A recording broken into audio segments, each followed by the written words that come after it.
So our topic this week is changing bad habits. Have you got bad habits? It might be to do with your work, to do with fitness and diet and all kinds of things. Beck Rowe has been sharing some great tips with us today on changing habits, and that's coming right up.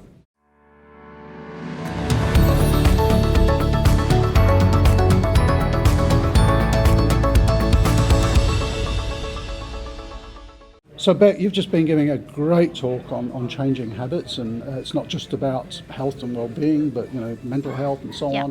What would be 3 key tips that you could give people to help them change a bad habit? So I try and keep it really simple for people. I work in the corporate space and I feel like we can tend to overcomplicate these things. So the number one is to make your environment really work on your side. So say you're trying to change an eating habit, make sure that you don't have cookies in the house. Simple stuff like that.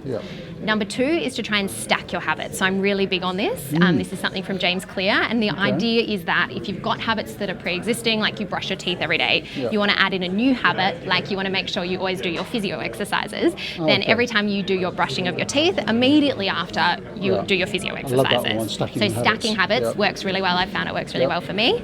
And the third one that I would pick something that's not too hard. So not make a massive change to begin with, because if we make the habits too hard, just like trying a really challenging diet or trying to do everything at once, like go paleo and do F45 every day of the week, it becomes like way too challenging. Hard. So I think doing something small to begin with so that you can get that feeling of success, and then it will snowball from there.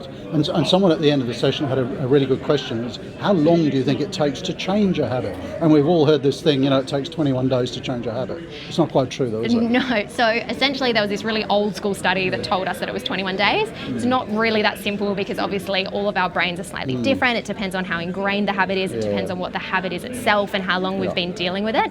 So I tend to say to people, at least do it for 30 days, and at least then you'll start to see the benefits. And then from there on in, it's a lot easier. Maybe the neurological changes aren't complete, but it's easier to then keep going if you've at least done that 30 days. So changing my eating habits might take longer than 21 days. The red wine habit could be even harder. Now look, Beck, I really appreciate you sharing those tips. Is there maybe a link we could put below where people could go to read more? So I post mostly actually on LinkedIn. If you look up Beck Rowe on LinkedIn, that's probably where I do most of my... as well. So no, we've just had a great session on this, so thank you very much. Thank you so much for having me. And if you have any questions, comment below. If you enjoyed the channel, make sure you hit the subscribe button, because we have new videos coming out every Wednesday, as you should know by now. Thanks, Beck. Thanks, Rob.